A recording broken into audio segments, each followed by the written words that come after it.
basin natin makamuog sakit sa tiyan. So daghan po rin mga rason ni mga kaigsuonan. Pwede nga hyperacidity or sobra kita ka-acidic gumikan sa atong lifestyle. Lakip na usab ang mga bacteria base nakakaon kanungan nakadaot sa imong tiyan.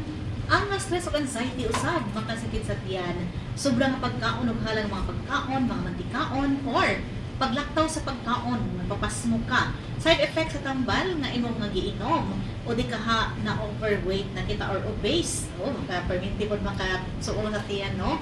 Peptic ulcer o ulcer sa tiyan, problema sa tiyan, nasusama sa cancer, pagpanigarilyo, sobrang pag-inom, ininom makahubog, pagpanglipong, pagsuka-suka, kapag, o tambal na atong inom, pwede usab makatukar sa tiyan. So dakini, aduna kay laing mga rason, basig aduna kay kidney stones, aduna pneumonia, tumor, or hepatitis. So adunay para sa bituka o di ka ectopic pregnancy. So ang maong mga problema di ay kung ano magsakit mga atong tiyan, atong unahon kini sa ulcer or hyperacidity.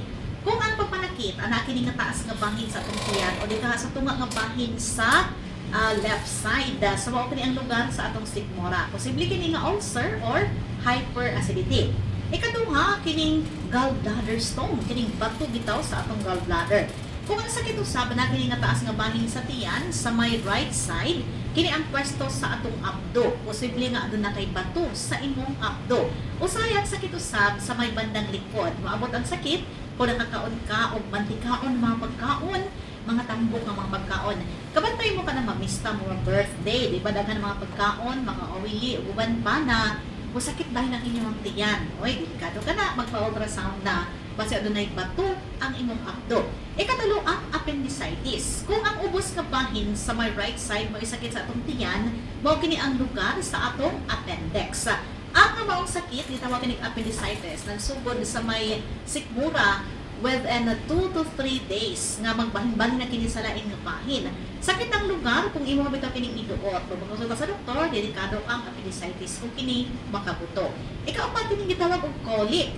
Kung nakabantay ka mo, daw magpalibot-libot ang sakit nga wala pimayting lugar, kini ang paghilab sa atong tinai. Ang tawag ni colic, o dili ko sa delikado, pero sakit yun kayo ang atong tiyan. Basta na doon na kayo nakaon na hugaw, or adunay bacteria, kontaminado na kini, ang hugaw ang mga kingso ng imong gikaon, magtai-tai ka. So kung imo na mapagawas, mahimong okay na kadali siya kabalaan. Ikalima, kining gitawag o gastroenteritis. Kung hilab ang imong parte sa imong tiyan, nagtai-tai ka, basin o infeksyon na kini nakuha sa panhos or hugaw nga pagkaon. Mag-inom kita og daghang liquid sa mga tubig, sopas or lugaw, or magkaon kita og saging. Ikauno, sakit yun ni siya, amoeba. So kung ang atong hugaw, ato na bitay bahid na sipon or dugo, posible nga nagka-amoeba na.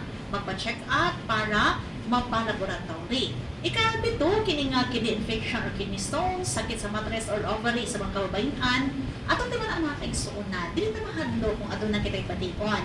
Magpakonsulta sa doktor para mahibaluan kung unsa gyud ang pinakarason sa pagpanakit sa atong tiyan kay daghan kay hinungdan sa pagpanakit. Dili pwede nga ato kita naon or pagkita ng tambal nga wala kita naka-check up or wala naka-ilalom sa laboratory. So good luck ka na itong tanan, atong balikon, no? Usahay kung nang libang-libang ka, pabalis-balis ang pagpanakit, dako ang posibilidad na kakaon na ka mga pagkaon nga adunay mga hugaw or kontaminado kini, ato lang nga buhaton, ang muli kayo sa mga gahig na mga pagkaon, maglugaw-lugaw sa kita, mag-inom mo daghang liquid sama sa tubig, udi ka ha, mag-inom kita og sabaw para maulian ang pagpanakit sa atong tiyan. Pero, kung padayon ang panakit sa atong tiyan, pipila ka mga adlaw, magpa-check up na, base lain na hinungdan sa maong sakit.